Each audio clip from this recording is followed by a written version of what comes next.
বন্ধুসকল এতিয়া সকলো ইউটিউবাৰ যাব লাগিব জেলত হয় বন্ধুসকল আপোনালোকে ঠিকে শুনিছে আৰু ঠিকে থাম্বনেলত দেখিছে যে কিয় যাব লাগিব জেলত মই এই ভিডিঅ'টোত আপোনালোকৰ লগত সম্পূৰ্ণ আলোচনা কৰিম কিয়নো বন্ধুসকল আগতে যিসকলে ইউটিউবত ভিডিঅ' বনাই ইউটিউবৰ ভিডিঅ' থ্ৰুৰে তেওঁলোক আৰ্নিং কৰিছিল আগতে সিস্টেম বেলেগ আছিল আগতে ইমান কম্পিটিশন নাছিল কিয়নো তেওঁলোকে আগতে ইউটিউবত ভিডিঅ' বনাই সিম্পলি আৰ্নিং কৰিছিল আৰু টকা উপাৰ্জন কৰিছিল বা কিবা কিবি কৰিছিল সেইটো তেওঁলোকৰ কথা কিন্তু এতিয়া বহুত ইউটিউবাৰ হ'ল আৰু এতিয়া বহুত কম্পিটিশনৰ যুগ হ'ল যেহেতু সেইবাবে এতিয়া যিসকল ইউটিউবাৰৰ বেছি ফ্যান ফলোইং থাকে বা সাবস্ক্ৰাইবাৰ থাকে বা বেছি ভিউজ আহে তেওঁলোকক কিছুমান ব্ৰেণ্ড প্ৰমোশন ষ্টৰি প্ৰমোশন আৰু কিছুমান এপ্লিকেশন প্ৰমোশনৰ কাৰণে মেইল কৰে আৰু তেওঁলোকে সিম্পলি সেই এপ্লিকেশন বা সেই ব্ৰেণ্ডটো বা সেই মানে কোম্পানীটোৰ ভিডিঅ' বনাই প্ৰমোশন কৰি দিয়ে সঠিকভাৱে কিন্তু এতিয়া কি হৈছে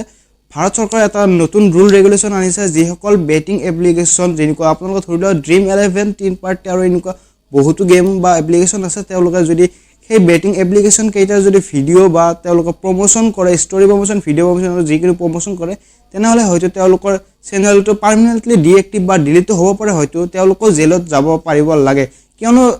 ভাৰত চৰকাৰে এই ৰুল ৰেগুলেশনটো এখন নোটিস হিচাপে প্ৰথমতে আমাক ওয়াৰ্নিং হিচাপে দিছে আপোনালোকক মোৰ স্ক্ৰিনৰ সাইডত আপোনালোকক শো কৰি দিছে আপোনালোকে সিম্পলি স্ক্ৰিনশ্বট মাৰি ওয়াৰ্নিং বা নোটিসখন আপোনালোকে ভালদৰে পঢ়িব আৰু মই আশা কৰিছো যে আপোনালোকে সিম্পলি এই গাইডবোৰ আপোনালোকে ফলো কৰিব এই ৰুল ৰেগুলেশনবোৰ আপোনালোকে ফলো কৰি ইউটিউবত শৃংখলাবদ্ধভাৱে আপোনালোকে ভিডিঅ' বনাব বন্ধুসকল মই ৰাহুল আপোনালোকক স্বাগতম জনাইছো মোৰ ইউটিউব চেনেল সকলোকে বন্ধুসকল যদি ভিডিঅ'টো ভাল লাগিছে তেনেহলে লাইক কৰি দিব আৰু যদি আপোনালোকে মোৰ চেনেল নতুন আহিছে তেনেহলে প্লিজ চেনেলটো সাবস্ক্ৰাইব কৰি দিব